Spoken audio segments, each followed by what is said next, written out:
birthday, Laura. You might have seen Laura on the website. She has been working with AT Harvests since we began, and you might recognize Belen, who's been doing a lot of Periscope streams with us in the squeeze, as well as joining us in AT Harvests in the first part of our trip this year, which was Peru, Bolivia, at the north of Argentina at Cafayate. We're not tasting any wines from Peru or Bolivia because I figured that was going to be quite difficult for anyone to find. But if you are drinking any wines from Peru or Bolivia and you want to send us any questions about when we visited the region, then let us know. We'd love to answer. But first of all, we're going to start with Torrontes. What do we have? Torrontes. So I made these beautiful little drawings. I'm not a very good artist. Let's turn that sound off. And this is the first Torrontes that we're going to try. And I asked you to kind of try and find one from La Rioja or from the north, from Salta, Cafayate. If you've gone for any of the northern regions, great. If you found it elsewhere in Argentina, that's pretty cool too. But the most important thing to know about Torrontes is that it's native. So it's the only variety that we're going to try today that is actually native to Argentina. Had you heard about Torrontes before you came? Never. However, when I went home in January, I was at Sprouts and I saw it in the supermarket. It's getting around. It's getting around. We are in this region. We are very proud about that variety. Yes, we love growing Torrontes. in name. It's true. And so Torrontes comes from. Here, I won't say too much, that was a bit overambitious for 5 wines. So Torrontes comes from a cross of Muscat de Alejandra and Criolla. And Criolla is like the typical Spanish grape that got brought over when the missionaries first planted their grapes here. Technical team, if you want to help yourself to some wine. Here it is. Join us. First, I'll show you the bottle. So we're drinking El Porvenir, which is actually one of the wineries that we visited when we went, and it's included in AT Harvest. So you'll be able to find out more about the winery and an interview with the winemaker online very soon. And this is from Cafayate, which is kind of the top region for Torrontes. And here on my little diagram, I've drawn out Argentina. Sorry, this is all reverse. And you can see that actually there's 3 main regions where we find Torrontes. It was native, it grew everywhere in Argentina. So the first place that we're going to look at is Torrontes Riojano, which comes from La Rioja. And so what we're tasting is the Riojano grape, which actually comes from Salta in the north. Riojano is the type of Torrontes that is the most popular to use for quality Torrontes today. But we also have San Juanino and Mendocino. And these are the grapes, because Torrontes has 3 varieties. It's not one variety, it's 3 varieties, but it originally comes from this cross of these 2 grapes. So we also have San Juanino, which is kind of in the middle of Argentina, just above Mendocino. But there's a lot of great Torrontes being made here in Mendoza as well, and in San Juan, of course. But they use the Riojano grapes. Yes, absolutely. And I remember when we went to Salta, they love to pair Torrontes with some empanadas salteñas, which are very spicy. And it's actually because this grape variety can water your mouth because the acidity is pretty high. So it helps a lot with the spicy food. So it's very nice. And I like this with spicy food as well. I like it more with like Thai and very Oriental food because fantastic. When you smell Torrontes, it's really floral, it's kind of like jasmine, it's sometimes citrusy. But there's one thing what I love about Torrontes is that the locals always called it the liar. Do you know why they called it the liar, Laura? Because it's deceptive when you actually taste it. Exactly. Good job. Because it smells so sweet and fruity and floral, you think it's going to be a sweet wine. It's a very funny nickname, but it's actually the liar. Yes. El mentiroso. El mentiroso. Very But in the mouth it's dry, and actually Torrontes has this tendency to be slightly bitter sometimes. Absolutely, yes. The modern Torrontes, like the one we're drinking now, they're not bitter, they're very well balanced. And in fact, one of the reasons or ways that they try and make it very balanced is by doing up to 5 or 6 harvests in order to get the acidity that they want from the early harvests, but the voluptuous body that you get from the later harvest. I love this Torrontes. I love Torrontes too. And nowadays, some wineries are trying to age Torrontes in oak, but just 50%, and then blend it with another 50 that is not aged at all to get another balance as well. My personal taste, I prefer the one that is not aged at all, but well, it's another option. It is. Yes. And you get a lot of sweet Torrontes. Have you tried any of the sweet Torrontes here? The dulce Maybe natural? from the coast. No, I don't.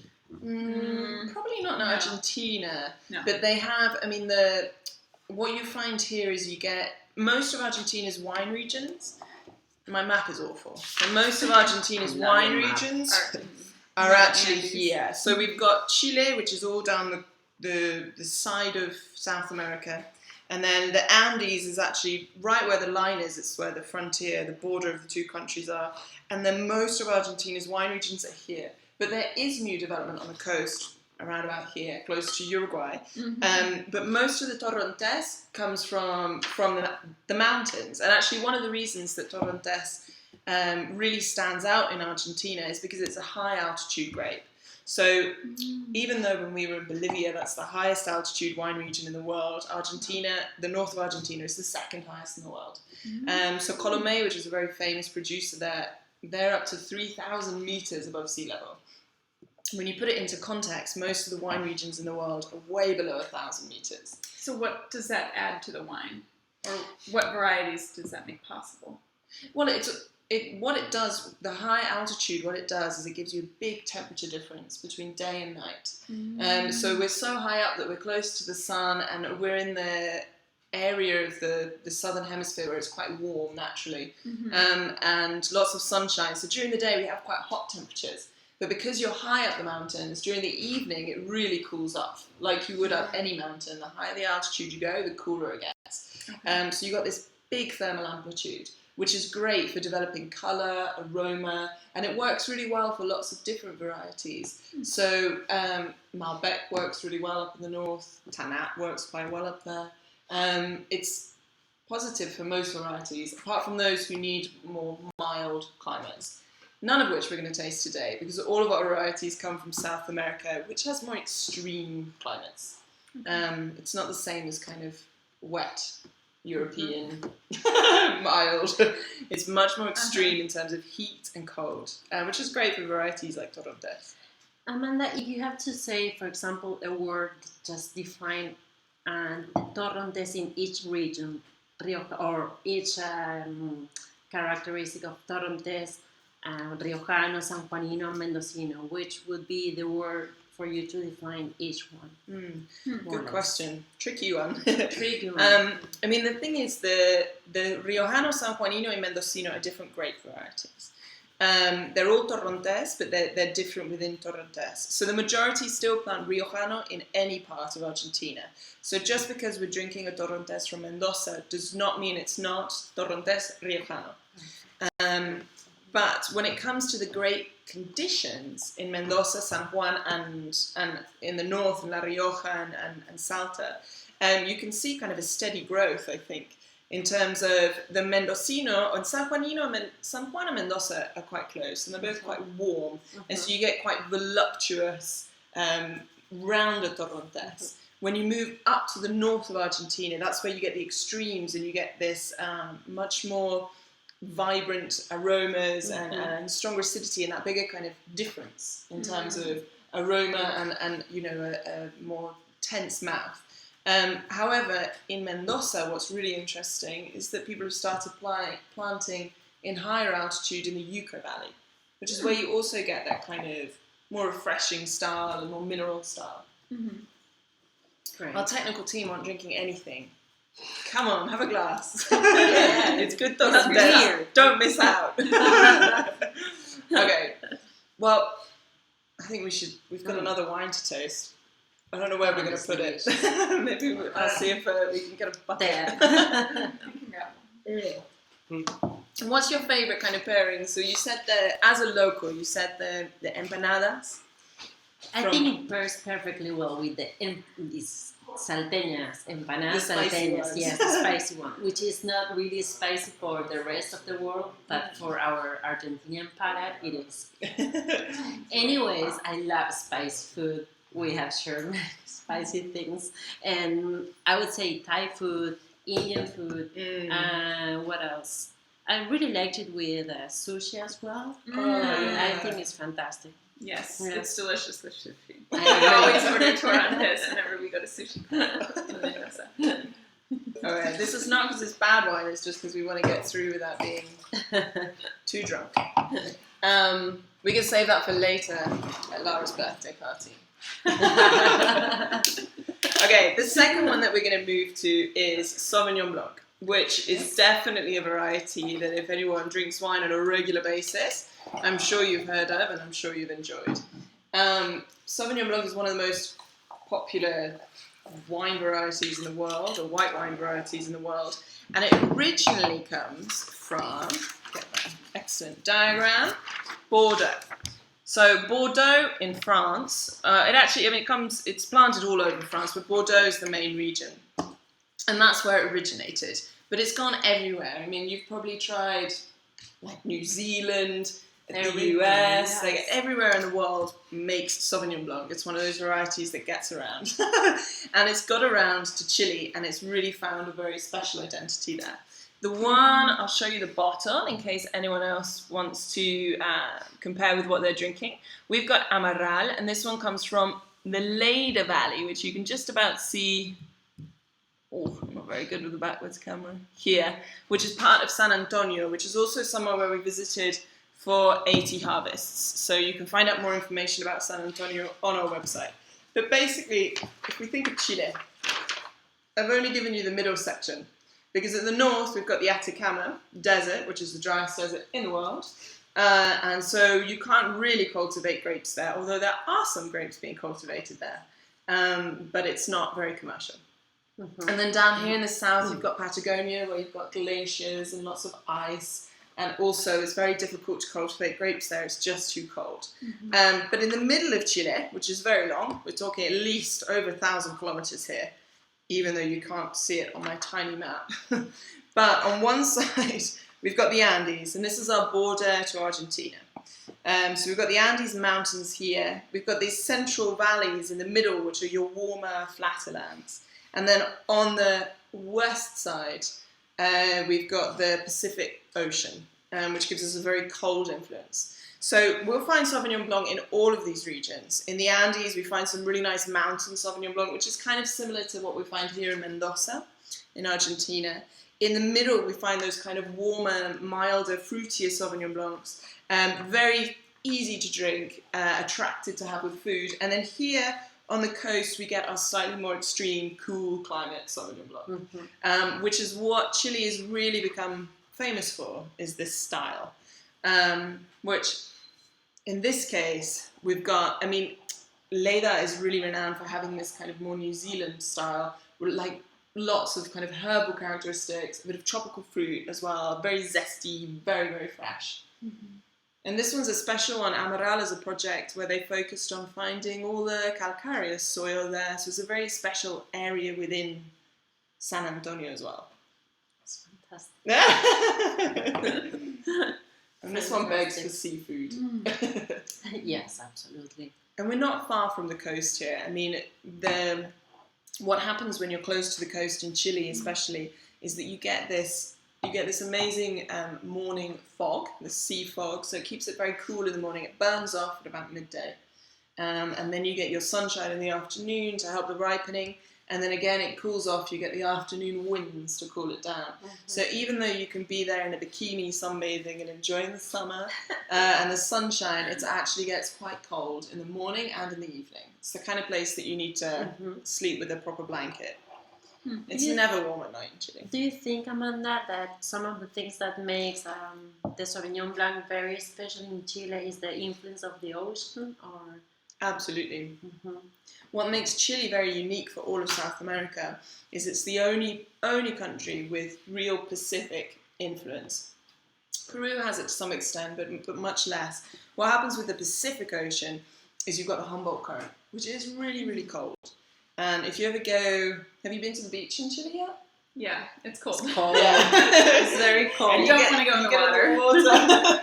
You need to have a full wetsuit and a little helmet. It's really cold. Yeah.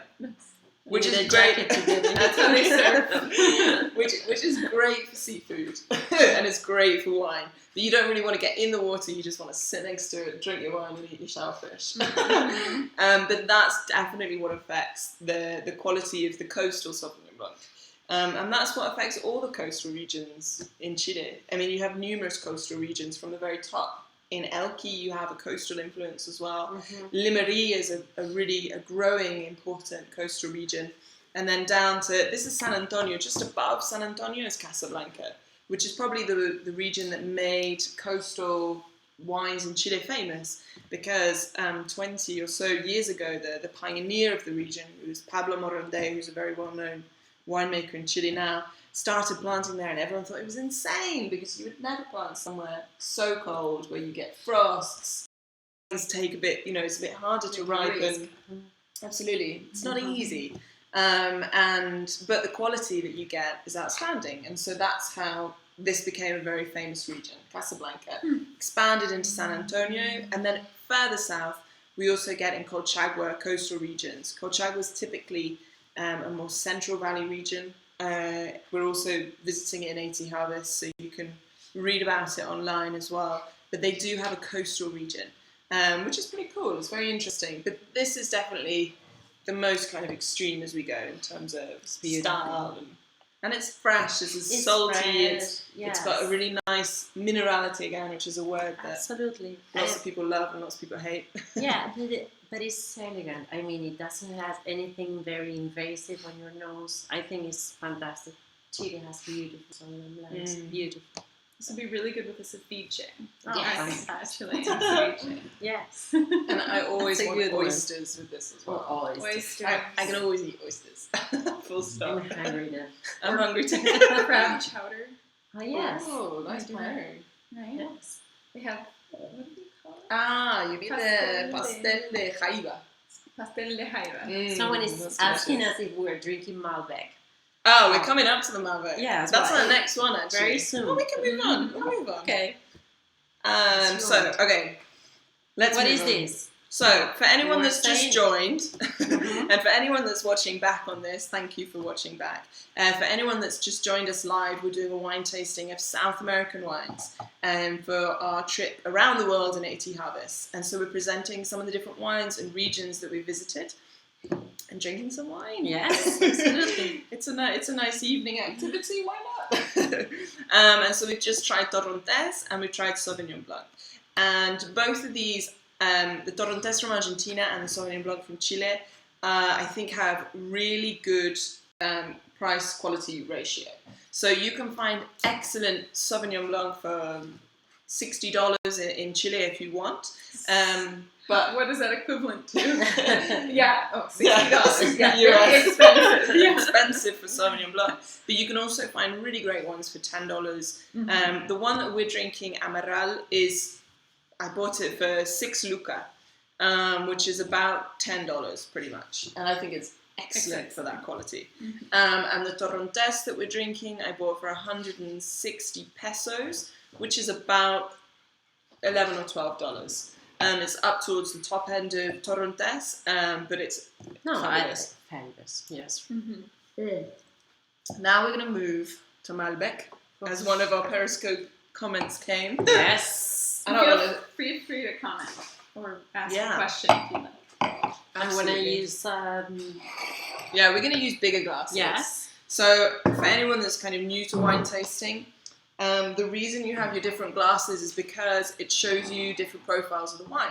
So when we've got white wines where we're looking for to have more direct aroma coming, we want to feel the acidity, we'll go for something like this, a smaller white wine glass. When we've got bigger wines with more alcohol and something which perhaps has been in oak, we want to have a big shaped glass so that we can get more oxygen in to open up the aromas and show us what the wine is all about.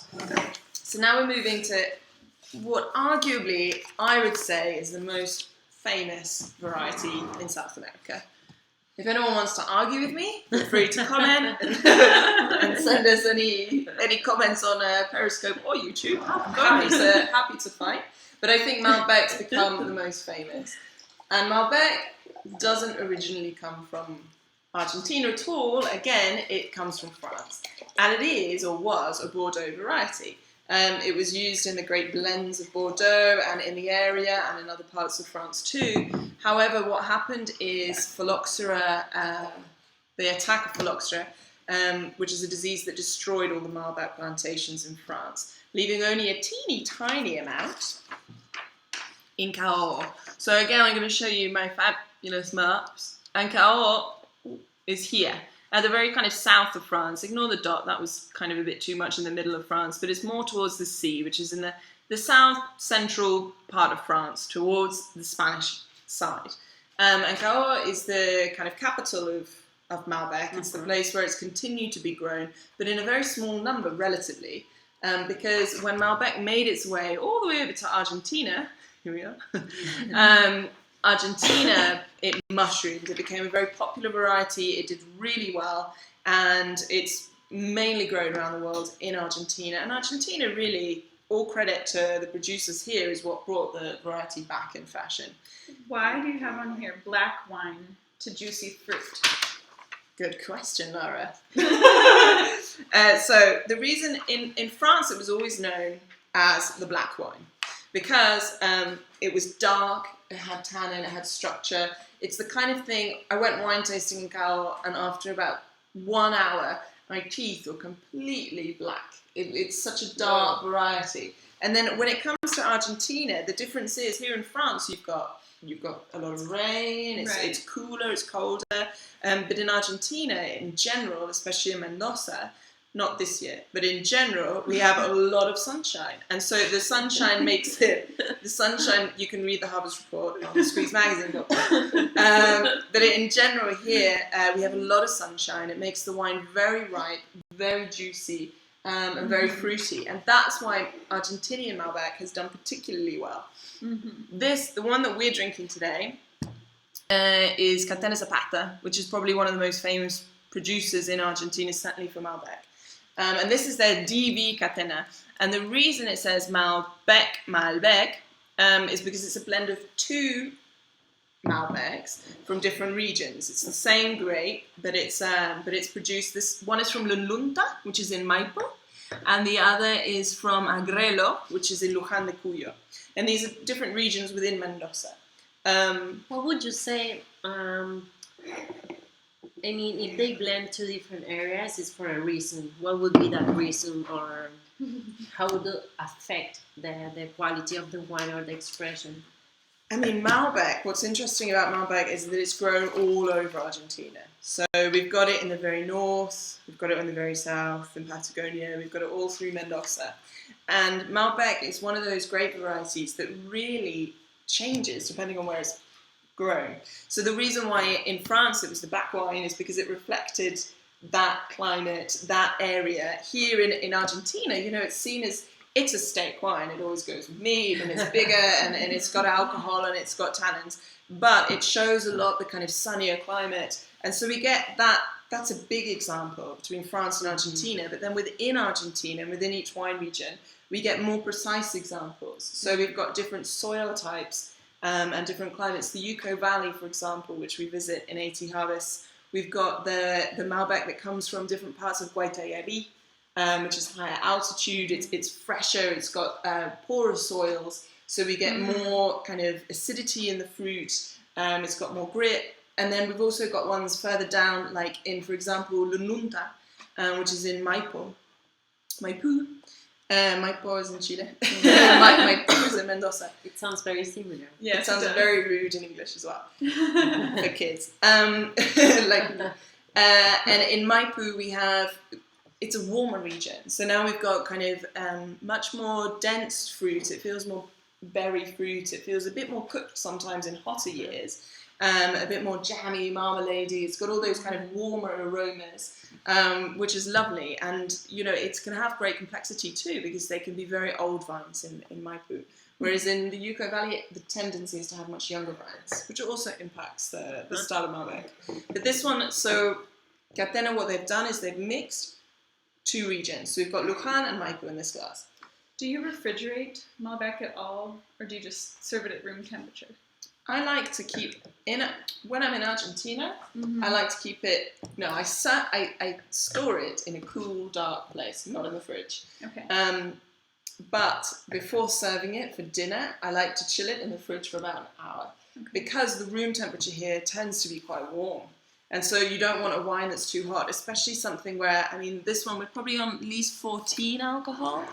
14.1 alcohol. So with this one, you know, you don't want to feel the alcohol too much. And when it gets hot, when it gets warm, too warm, then you start to notice the alcohol more than you do the aromas and the lovely floral notes that come with really beautiful Malbec. That's a good question, because many people ask, why do we drink Malbec kind of chili? I mean, I think that's the I have noticed that sometimes in restaurants they'll pull it out from the refrigerator, which is unusual for red wines. And it is when you're back. I come from Cabernet England. Sauvignon. Yeah, well, I come from England, and so it's always cold. So you don't need to chill. Oh, exactly. Like even your whites. I mean, my mum will keep most of the whites in the utility room, which is semi outdoors, and by the time you bring it in, it's cold enough to serve. Exactly. Right. However, here in Mendoza, in Argentina, it's usually warm. So you have to kind of get it down to the temperature that you want to be drinking it at. Right. And think about the room temperature, because in the room, you know, if it's very hot, it's going to increase temperature very quickly. Okay. If someone doesn't bring it out from the fridge when I'm in a restaurant in Mendoza in the summer, I ask for an ice bucket because I want to be able to monitor the temperature and so that you can appreciate it at its best. Okay. So here we've got the kind of classic Malbec. I would say this is one of the quintessential Malbec of very good quality. And Catena Zapata is one of the many wineries that have really pioneered very high quality Malbec. We have an interview with Laura Catena, who's one of the family members and owners of Catena Zapata, coming up on 80 Harvests very soon if you want to learn more about the story of Malbec. But for now, what are you? I mean, you're a Malbec girl. Pura cepa from Mendoza. Pura cepa. How would you Absolutely. describe Malbec? Well, Malbec, I think, is just about fruits. You know, like red fruits. Plum, Cherry. Absolutely. And as you said, depends on the area where it grows. Is that it's very, very fruity, or could kind of gain complexity in the Yukon Valley, you know, due to the subsoil composition. But well, you have the very structured and full body Malbec, and then you have the very elegant Malbec, depends on the area. But I would say if I have to pick a word, would be fruity. It's very fruity, as you said, juicy fruit. That's exactly how I would picture it. Yeah, full of fruit.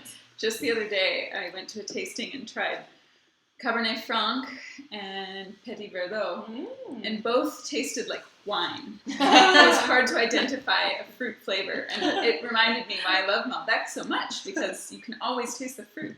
It's true, yes. And that's why I like it. It's very interesting, you know, depends on the region, the different expression or personality of the Malbec that you can get. Absolutely. And also it's very interesting, as Amanda was explaining, nowadays there's a tendency of blending Malbec from different areas. And I think we are kind of improving our Malbecs by doing that. Right. Yes. And it creates more consistency, it seems to me, from year to year. If there's a variation in harvest conditions, if you have a little bit of blending, then it's not going to be so notable. Although I agree totally, that's why people do blend, is one of the main reasons, like you said. But also I think what's something that a lot of people don't realise about Argentina and Chile is that there is huge vintage variation. It's not as extreme as you get in parts of Europe. But we've noticed, especially in the last 10 years, that it's really interesting doing a vertical tasting. And if it's something that you haven't done and you get the opportunity to do... And what does that mean? because if you have, like this year, we had a very rainy, cool year. Right. So it meant that actually for Mendoza, again, it wasn't as rainy. I felt like I was back in Oregon. But it was a very rainy and cool year. And so that meant that we got wines with higher acidity, lower alcohols, because it had less sugar in the fruit. And so you get fresher wines, which is a departure from the years where it's a bit warmer and you get higher alcohol, you get more fruit, more sugar. And this is, it's a big difference. Yes. But I think it's interesting. And it shows us different faces of Argentina, of Chile as well. And when you ask at certain wineries, they will tell you, oh, I have a favorite year. I have a favorite vintage. Because the weather that year it's true. Unique. And also fond memories. Everyone has a favorite vintage. The one that they were born is always everyone's favorite. I've never had a vintage from the year I was born. Now that you mention it. 87. 87. Okay, that's an open invitation. Okay, we're going to move on to a Chilean wine. Now, Chile is interesting because you really could pick almost any variety that they make in Chile. I mean, Chile... Argentina is very well defined for its Malbec, very well known for its Malbec. The Chile, in terms of reds and whites, has so many different varieties that people love to make and drink. Cabernet Sauvignon is one of the biggest ones in Chile, one of the most important. Carmenere is the most emblematic, perhaps, but it's not the biggest in terms of numbers. Merlot sells and is made very well, but I've picked Carignan. Someone is asking, what is this? So, yes, Carignan. Carignan. So, Carignan... Oh, well, maybe I'll show you. Yeah, but do you want to serve? Yes. It's a heavy bottle. So maybe I'll show you here my little diagram for Carignan. Carignan is actually a Spanish variety. It originally came from Aragon in the north of Spain. But it was really, really grown significantly in France. In fact, before Merlot took over France, it was the most planted variety in France. So it has a long history in Europe and all around the New World as well. Carignan is, when it's young, is a variety that has a really high yield. It produces a lot of fruit, a lot of grapes. So it's very helpful, economically, if you want to make a lot of wine for less land, then Carignan works quite well. It also has high acidity and high tannin, which are the kind of things that you need to give you a wine of structure. And basically that's why it grew so popular all around the world. It was used as a blending variety. And that's how it made it over to Chile. Chile, in the kind of central valleys, but a little bit further south than Santiago, for example, you had a lot of país grown there, which was a very light variety. It's much more rustic, and Carignan was planted there in order to give país the backbone, to give it the spine, to give it the tannins, to give it the acidity, and to really kind of give it its backbone. And Carignan has been there for many, many years and kind of forgotten and not really used to the full potential that it can be used. But what's beautiful about Carignan, and this happens all over the world, not just in Chile, but when the vine grows older, when it's over 30 years, for example, it drops its yield, it produces less fruit. And so the fruit that you're getting is of a much higher quality and can be much more balanced and interesting. And so this is how the whole Carignan movement really came about in Chile, was because they had all these wonderful old vines producing really great fruit. And so some winemakers decided to get together, started drinking a lot of wine together, and decided to create this movement, which is called VIGNO. And if you look at this bottle, you'll see, for example, that we have here, this is the name of the winery, Undraga. And Periscope. Here. This is the one for, so this is a variety for Undraga. But then at the top, or swing it around, Belen, quickly. Yes.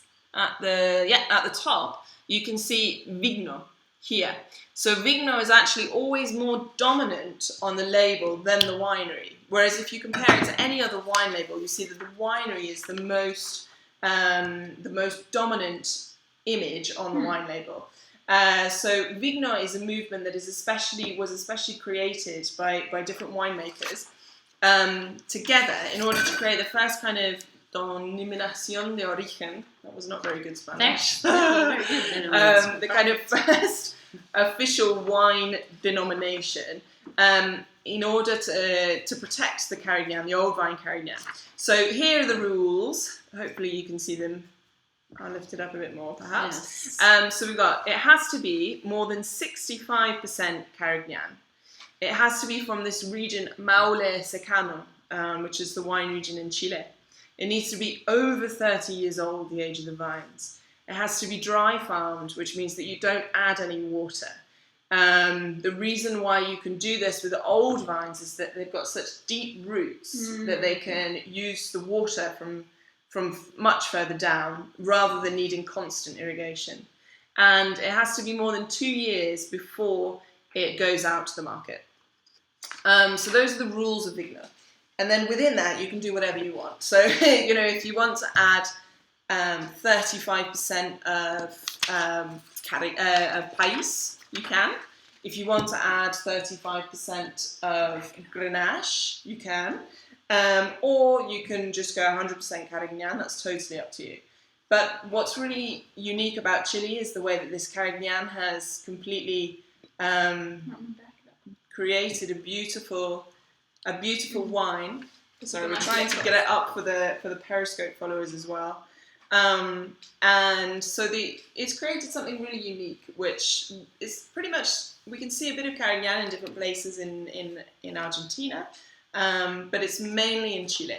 And so Chile's kind of got this new identity for this Carignan. And I think it's a really special, unique wine. It's absolutely different from the Malbec that we have just drank. Mm-hmm. Very different. And the reason I put it second is because Carignan does have this amazing acidity. Absolutely. And it's got tannin, and it's a very textural wine. Mm-hmm. In the nose, it's actually it's lighter than the Malbec in some sense. Mm-hmm. It's got kind of very bright red fruit notes, and it's some floral notes as well sometimes, and it's very aromatic in the nose. It's very, very attractive. In the mouth, it's got punch, and that's what makes it a really great food wine, because this kind of acidity really cleans your mouth and makes it go very well. But Carignan is the kind of thing that can go with lots of different things. So like you can have it with a nice fatty salmon, for example, or you can have it with blood sausage, you know, something very deep, or very earthy. Yes. So it's very dark. It's very dark. When you put it against a white background, you can hardly see through. I'm wearing red, which is not the best wine tasting colour. But try it. And so Vigno is the reason I recommended for anyone following this tasting Vigno is because you can most of the Vigno, you know, they have the same rules, but there are a bunch of different Carignan being produced in Chile as well, some from newer vines and in different regions outside of Maule. So you can find a nice variety of Carignan all over, but it has this, Vigno is kind of unifying this character and this beautiful taste. Yes, someone is asking, how does it taste? It tastes fantastic. Yeah, it's fantastic that it's Carignan can have this tendency to have more rustic notes as well. The one that we're drinking in particular, Undurraga, I think they do a really nice job of creating a Carignan that's very well balanced and a bit more commercial in style for Carignan, because Carignan can be a completely wild child as well. You know, it can go very farmy, very earthy, more rustic. Absolutely. Yeah, never pass it. But this one, you know, I think it kind of reins in some of those wild characteristics of Carignan, and it shows us a lot of the kind of red fruits, the really nice acidity, the spiky tannins, but keeps it interesting, keeps it bright in the mouth. And in terms of aromas, again, it's dominated by red fruits, but it's also got this slightly floral note, exactly. and some more earthy kind of forest floor notes too. You said a word that I think is perfect, that is rustic. I think it does have that personality that kind of makes it very different to another grape varieties that grows beautifully there. Here on the label it says dry farmed. Never trust a label. I know. It's all marketing. No, I'm just kidding. Dry farmed old vines from Maule that rescue long held traditions of an age-old Carignan. Yeah, super. Well, that's the ethos of Vigno, is that, and actually the little picture they have here is quite nice. If you can see on there, and then on Periscope, can you see here? The vines or the tree? No. What is so it? there's a little image there, which is of the old vines, which are all in goblet formation. So they're all rather than being in the VSP or the modern method that we see them all lined up together. They look like individual little trees, and you'll see them there because they're so old. They've got big fat trunks, and they've got this kind of wild Afro style hair. These little vines and leaves that just go everywhere in every direction. So how old would a vine like that be? Because these vines are over 30 years, but they stretch up to 60, 70 years. Okay. And then in this region in Chile, in Maule and Itata further south, you get vines that are up to 200 years old. Wow! So and really are they larger? Do the trunks get larger? Yeah, as you get older, like all of us, they grow a little your larger. trunk gets bigger. It's not very positive. Your analogy is not so positive, but okay. I don't know. Some people like to count the rings, others not so much. But yeah, the trunks get bigger as the older it gets, and they get more gnarly and they get different formations. So if you see an old trunk, as you will when we're in 80 harvests, we're in Itata, and which is another old vine region in Chile, and you'll see some nice pictures on the website in a couple of weeks when we've uploaded them of the bigger, gnarlier trunks where they kind of look like it kind of looks like tree. Yeah, absolutely. But it's beautiful. They're really beautiful to see, and they create a very balanced, interesting fruit. This is yummy, and we need to eat something with this too. Yeah. Mm-hmm. Chocolate. And with Carignan, I think we go with everything. You just want chocolate. You just want chocolate. Here, we need to go get the bubbly. Would you mind grabbing the bubbly? Yes, I'll grab the bubbly. Do you want to talk a little bit about 80 Harvests and the journey that you're on? Yes! Where you've been? Thanks for the prompt, Lara. That's why she's a super part of the team. So 80 Harvests, while Lara's going to get the bubbly, is a journey around 80 wine regions around the world. So it's called Around the World in 80 Harvests. And we're visiting 42 different countries, 6 continents, and trying to discover what makes each region special, what makes each wine interesting, and show you the experts, the people from each region, the place, so that you can join us on the journey and learn more about each region and wine that excites the world over. Between the very classics, so we'll be going obviously to Bordeaux, to Burgundy, to Champagne, and to Priorat, to the Piedmont in Italy, but also really new regions. Some of the exotic places. So like Peru, Bolivia, Thailand, India, Namibia, some regions that you might never have guessed make wine. New Zealand, Tasmania. Woo! Yeah. Okay, it's coming, guys. Woo! Okay.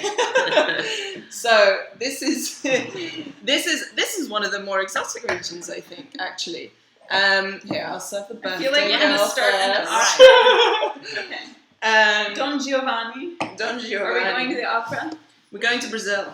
Oh. Which, believe it or not, although everyone thinks of Brazil as beaches and Rio de Janeiro and maybe the Amazon and the jungle, there's also in the south, I mean, Brazil is huge.